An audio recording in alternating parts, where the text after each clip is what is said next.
Welcome back to my KEEPUP channel. Doctors ramp up calls for Biden to take cognitive test after worrying new details about his mental decline. Doctors are calling for Joe Biden to take a cognitive test and make the results public after a bombshell report laid bare his mental decline. Yesterday, the Wall Street Journal revealed a concerning picture of a president who struggles to remember meetings from one day to the next, mixes up key details of his own policies and who, at times, speaks so softly that aides struggle to hear him. The report, which included interviews with 45 insiders, also said the 81-year-old spends long periods of times in meetings with his eyes closed. Dr. Stuart Fisher, an internal medicine physician in New York City, said the latest report once again showed that Biden needs to assure the public by taking a cognitive test. "We are long overdue for this type of investigation," he told DailyMail.com. "No one likes to admit or recognize the passage of time, whether it is me or the President of the United States, but in certain cases you have to." He added, "We have to keep an open mind about the result, of course, but resistance from either side, Dr. or Biden, is not a good sign." Referring to a claim in the report that Biden sometimes speaks so softly that aides struggle to hear what he is saying, Dr. Fisher said that while he doesn't normally see this among patients in his nursing home, it could also signal cognitive decline. The White House has dismissed the report as partisan politics, and insisted the president remains sharp and a vigorous leader. But Dr. Fisher said, "I understand the president's reluctance to take a cognitive test, but the physician's reluctance is harder to understand.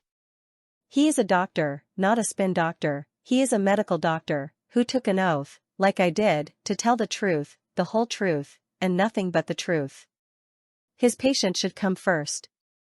He added, "Biden is a public servant, an elected official, and does have some responsibility to the people who voted for him."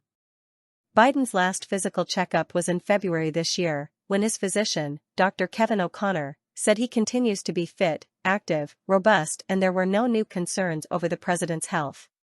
He did not have any cognitive tests, but he did undergo an extremely detailed neurological exam that ruled out stroke, multiple sclerosis, Parkinson's, or ascending lateral sclerosis. Neurological exams include CT scans and MRIs of the brain, as well as conduction studies to test nerves, nerve function, and brain activity. In her short-lived Republican primary campaign, Nikki Haley called on Biden to take the gold standard test for dementia, called the Montreal Cognitive Assessment, MoCA. This is a 10-minute survey created in 1996 to help medical professionals identify mild cognitive dysfunction, a precursory sign of dementia.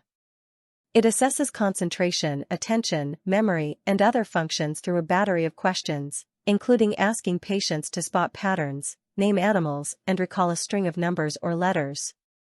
The test's creator, Dr. Ziad Nasreddub, a Canadian neurologist, told DailyMail.com that the test should be used if there are concerns over someone's mental ability.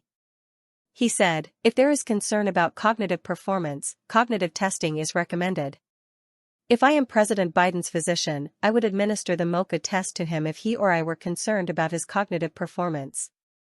Donald Trump completed a cognitive test when he was in the Oval Office in 2018, and has boasted about his alleged score of 30 out of 30. It is not clear whether he has taken the test again since. Drive S.J. Olshansky, a public health researcher at the University of Illinois who has written reports on Biden and Trump's age, said the bombshell report showed nothing new. "There are way too many armchair gerontologists weighing in on the cognitive functioning of the president and presidential candidates," he said. "The only people qualified to comment on this issue include President Biden's personal physician and President Biden himself." He added, "Virtually everything else written on this issue is little more than partisan politics and blatant ageism." The report, published last night, also warns of a president who is allegedly becoming increasingly reliant on notes and impromptu offerings from aides. In one meeting on funding for Ukraine back in January, the Wall Street Journal reported that the president was described as slow by sources, taking 10 minutes just to greet everyone in the room.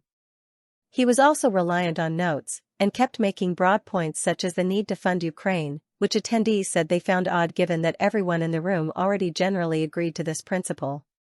The president was also said to have let other lawmakers lead the discussion, and to have turned to them at various points even when asked questions by Republicans. One attendee, who was not named, said, "You couldn't be there and not feel uncomfortable. I'll just say that."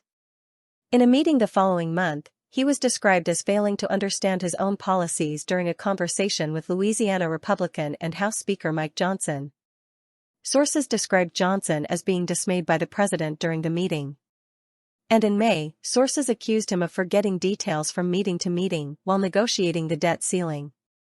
Then House Speaker Kevin McCarthy, who led the Republican side, described the president as someone who would ramble, always had cards and couldn't negotiate another way. In one case about 11 days from a possible default, Biden is described as having called McCarthy from Air Force One on his way back from a summit in Japan and appearing with it while telling stories about the summit and how debt ceiling talks could impact members of Congress. But, when Biden met with McCarthy the next day, he was described as lacking the spontaneity he had over the phone while on the plane and continuing to go back to old stuff that had been done for a long time. Source: dailymail.co.uk. Please like, share, and subscribe. Thank you for watching.